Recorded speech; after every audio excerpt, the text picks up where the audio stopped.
인류에게 있어서 불의 의미는 무엇일까요? 불이 주어지지 않았다면 아마도 인류의 역사는 크게 달라졌을 것입니다. 신화 중 하나에서 프로메테우스가 바라본 인간들의 삶이 무척 고단해 보여 그는 올림푸스 산에서 불을 은밀히 인류에게 가져다 주었다는 이야기가 있습니다. 일반적으로 불은 가연성 물질, 산화제, 그리고 열원과 같은 특정 물질이 올바른 비율로 존재할 때 발생합니다. 따라서 이러한 요소 중 하나라도 없으면 불꽃이 꺼지는 것이 일반적임에도 아무런 인간의 손길 없이 비정상적으로 보일 만큼 오랜 시간 동안 꺼지지 않고 타오르는 불이 있었다는 것입니다. 이처럼 과학적으로 설명되지 않은 소위 항상 타오르던 그 불의 정체는 무엇일까요? 그리고 그것들은 정말로 존재하는 것이었을까요? 로마의 철학자이자 신학자였던 성 아우구스티누스는 바람에도 물에도 꺼지지 않는 등불이 있는 신성한 이집트의 신전을 묘사하기도 했습니다. 또한 그리스 시대의 철학자이자 정치가였던 플루타르코스는 이집트의 주피터 아몬 신전의 문 밖에 있던 등불을 언급합니다. 그에 따르면 성전의 제사장들은 등불이 야외에 있었고 바람에도 비에도 꺼지지 않는다고 했다는 것이죠. 성 어거스틴도 이러한 이집트의 사원에서 항상 타오르는 등불을 언급했으며 그는 이것이 악마의 작품이라고 주장하기도 했습니다. 영원한 불꽃의 비밀은 신의 유일한 재산으로 여겨졌으나 고대 이집트인들은 그것을 알아낸 것이었을까요? 그들은 죽은 자들에게 지하세계로 가는 길을 안내할 빛이 필요하다고 믿었으므로 무덤이 봉인되기 전에 그 안에 영원히 타오르는 등불을 두는 것이 관례였습니다. 죽은 신에게 바치는 제물일 뿐만 아니라 빛이 악령을 쫓아낸다는 믿음이었습니다. 한편 또 다른 곳인 키레네에 있는 아폴로 카르네우스 신전의 제단과 아르메니아에 있는 신전에 대해서도 비슷한 기록이 있습니다. 서기 140년 고대 로마 에반드르 왕의 아들인 팔라스의 무덤에서 등불이 타고 있는 것이 발견되었는데 이 불은 무려 2000년 넘게 계속 켜져 있었다고 합니다. 입으로 불어도 물을 부어도 그 불을 끌 수가 없었으며 그것을 끄는 유일한 방법은 등불 그릇에 담긴 수상한 액체를 제거하는 것이었습니다. 그리고 또 다른 고전 작가인 파우사니아스는 2세기 그리스의 여행자이자 지리학자였는데 그는 고대 그리스를 직접 돌아다니며 집필했던 그리스 이야기로 유명합니다. 그런데 그도 또한 아테네의 미네르바 폴리아스 신전에 있는 금 등에 대해 썼던 것이죠. 그리스의 학자이자 시인이자 사서였던 칼리마코스가 만들었다는 이 등불은 연료를 보급하거나 등불의 심지를 깎지 않고도 1년 이상 꾸준히 불을 유지할 수 있었다고 합니다. 또한 전설적인 로마의 두 번째 왕인 누마 폼필리우스는 신들과 직접 소통할 수 있었고 그가 정령에게 봉헌한 사원에서 영원히 타오르는 빛을 창조했다고 전해지고 있습니다. 그런데 일부에서는 이러한 누마가 당시 전기에 대한 지식이 있었고 그의 후계자였던 툴루스 호스틸리우스가 번개에서 전기를 끌어오려는 시도가 그만 잘못되어 사망하고 말았다고 가정하기까지 했습니다. 그리고 항상 불타는 등불이라는 것은 후기 고대와 중세 시대에도 묘사가 되었습니다. 서기 527년 유스티아누스 황제의 통치 기간 동안 시리아의 에데사에서 군인들은 외부로부터 보호하기 위해 정교하게 에워싸인 성문 위의 틈새에서 항상 타오르는 등불을 발견했던 것이죠. 비문에 따르면 그것은 서기 27년에 켜진 것이었는데 그 등불은 나중에 결국 군인들이 파괴하기 전까지 무려 500년 동안이나 타오르고 있었다고 합니다. 그리고 13세기 예힐르라는 프랑스 랍비는 기름이나 심지를 사용하지 않는 등불을 가지고 있었다고 합니다. 당시 기록된 문서에 따르면 그의 집 문 밖에는 기름이 전혀 공급되지 않고서도 계속 등불이 켜져 있었다는 것이죠. 그는 평소에 모든 사람이 볼 수 있도록 집 앞에 그의 등불을 두었습니다. 그렇지만 사람들이 등불이 도대체 어째서 꺼지지 않고 계속 켜져 있을 수 있느냐는 질문에 그는 그저 미소만 지을 뿐 비밀은 밝히지 않았다고 합니다. 게다가 그의 집에 대한 수수께끼는 등불만이 아니었습니다. 기록에 따르면 그의 현관문을 반갑지 않은 방문객이 두드리는 경우에는 마치 안에서 밖에 등불을 조종하는 것처럼 불꽃이 튀었다는 것이었습니다. 그리고 한편 1534년 헨리 8세는 가톨릭 교회를 떠나면서 영국에 있는 수도원을 해산하라고 명령했었는데 이 기간 동안 많은 무덤이 약탈당한 적이 있었습니다.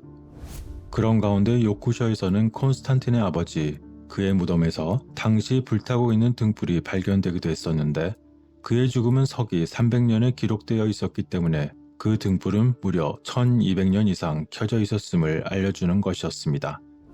그리고 1540년 교황 바오로 3세 시대에 로마의 아피아 가도에 있는 고대 무덤에서도 불타는 등불이 발견되었습니다. 그 무덤은 로마 정치가였던 치체로의 딸 뚫리올라의 것으로 여겨졌습니다. 따라서 기원전 44년에 사망한 것으로 알려진 그녀는 무려 약 1600년 동안 불타고 있던 등불과 함께 무덤에 있었다는 것이죠. 한 기록에 따르면 어떤 사람이 그 무덤의 천정 위에 등불이 매달려 내부를 밝히는 것을 발견했습니다.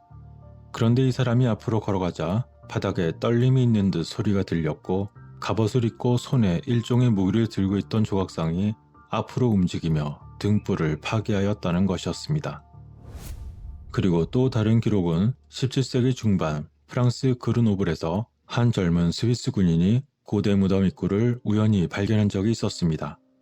거기서 그 청년은 자신이 기대하던 보물은 찾지 못했지만 놀랍게도 1000년 이상 켜져 있었다고 믿어지는 불타는 유리 등불을 발견했던 것이죠. 그러자 그는 매우 신기한 마음에 그곳 무덤에서 신비한 등불을 수도원으로 가져왔습니다.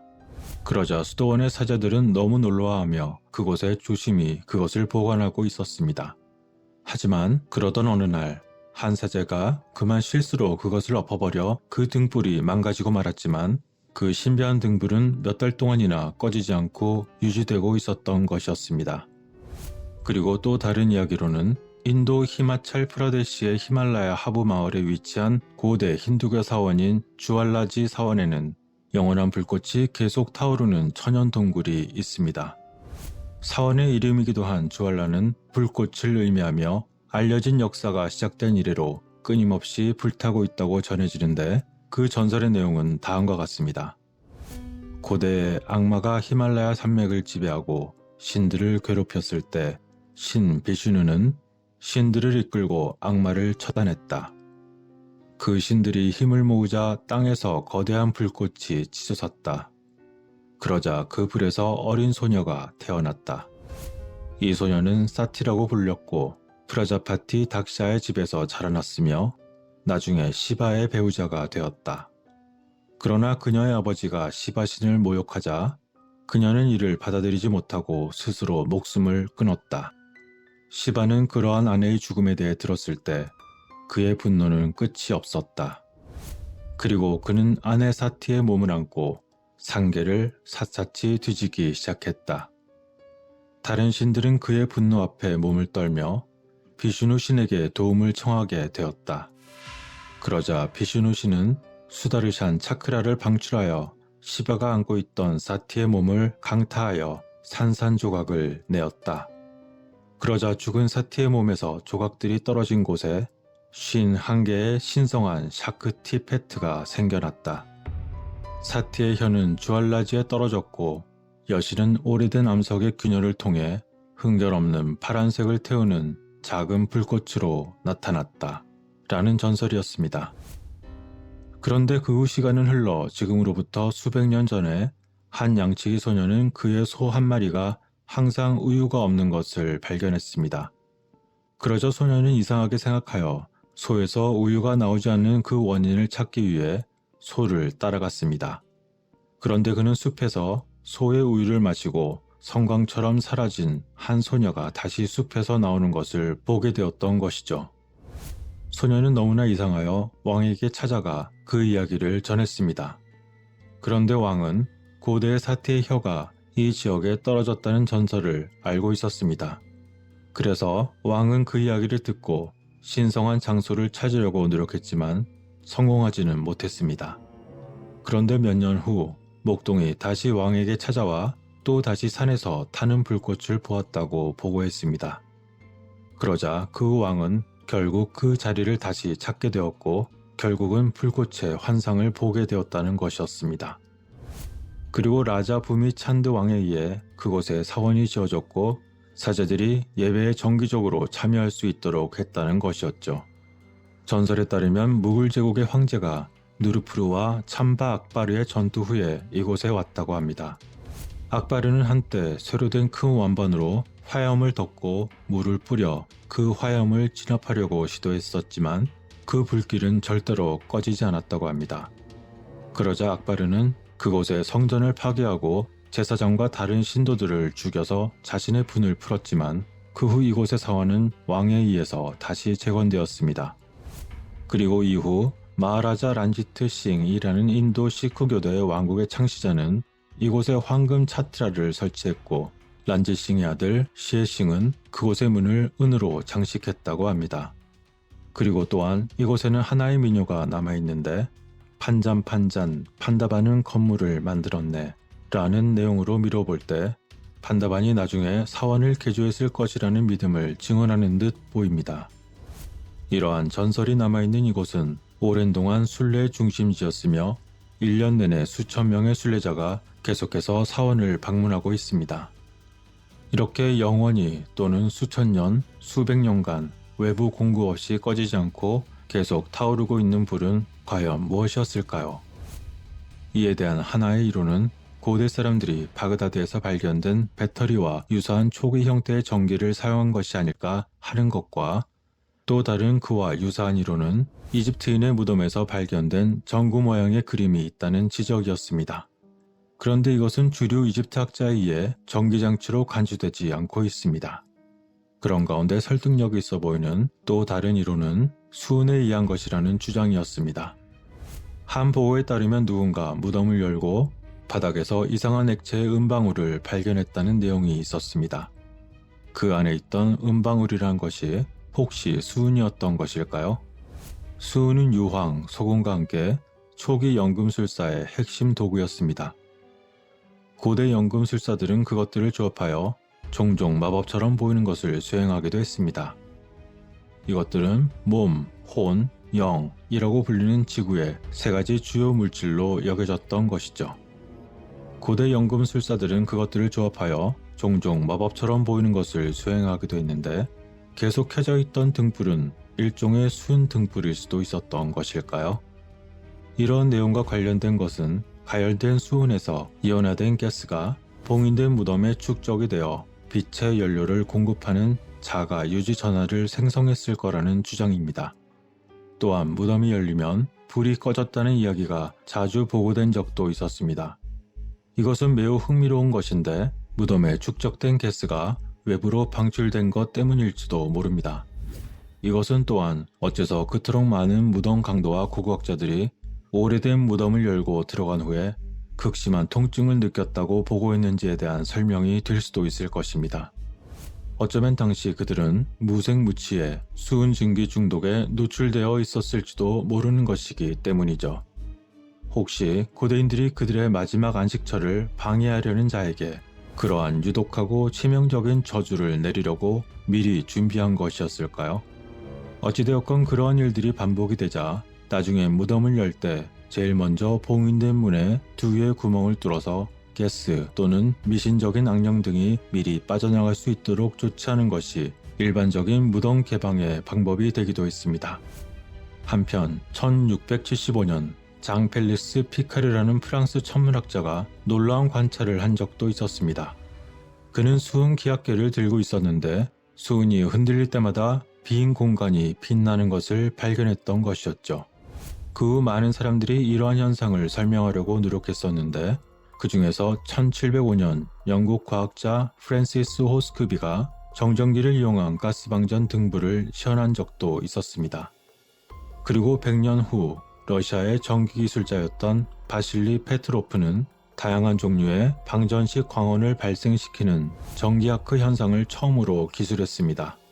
그런데 이러한 유형의 고강도 방전식 등불 중 하나는 바로 수은 증기를 사용한다는 것이었죠. 따라서 이것이 의미하는 것은 고대에 봉인된 무덤에서 가열된 수은으로부터 이온화된 가스가 축적이 되어서 빛의 연료를 공급하는 자가 유지 전하를 생성한다는 것이었을지도 모릅니다. 그런데 재밌게도 이런 추측과 관련한 발견이 또 있었습니다. 그것은 바로 고고학자들이 멕시코의 고대 폐허 도시인 테오티우아칸에서 세 번째로 큰 피라미드인 깃털 달린 뱀의 피라미드 아래에서 다량의 액체 수은을 발견했던 것이죠. 지역 연구원들도 이것을 보고 완전히 놀랐다고 말했습니다. 그들은 이 액체 수은이 어째서 존재했는지 또는 고대인이 그것을 위해 무엇을 사용할 수 있었는지 전혀 몰랐었으니까요. 게다가 다른 세 곳의 고대 유적지에서도 마찬가지로 액체 수은이 발견되었음이 밝혀졌습니다. 그리고 그러한 다량의 수은들 아래에 아마도 그들의 중요한 무덤이 있을 것이라고 의심하고 있는 것이죠. 이처럼 오래전의 조상들이 어떻게 신비로운 등불을 사용하게 된 것이며 어디서 이처럼 위대한 비밀의 지식을 얻었는지는 여전히 미스테리입니다. 많은 고대 신화와 기록 그리고 문서에서는 신성한 불꽃은 신들이 소유한 힘이었고 그것을 만드는 방법은 인간이 결코 알 수 없는 강력했던 존재가 소유한 독점적인 지식을 이용한 것이었습니다. 이처럼 신비하고 영원히 불타는 등불에 대한 이야기는 앞서 잠시 언급했던 내용들과 함께 많은 고고학적 기록에서도 나타났던 것이죠. 고대부터 중세까지 인도, 이집트, 그리스, 이탈리아, 영국, 아일랜드, 프랑스 및 기타 여러 곳에서도 이러한 꺼지지 않는 불들이 보고되었습니다. 게다가 170명 이상의 사람들에 의해 이러한 이상한 현상들이 기록된 것으로 나타났습니다.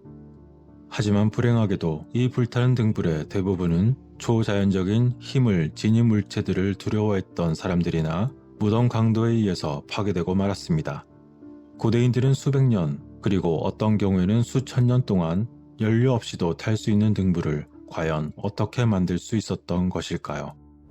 이처럼 전 세계에서 발견된 끊임없이 타오르는 등불에 대한 기록은 그러한 신비한 등불이 존재한다는 것을 확인하기에는 충분했지만 그 신비한 불에 대한 탄생과 그것에 대한 사용법은 여전히 미스터리로 남아 있습니다.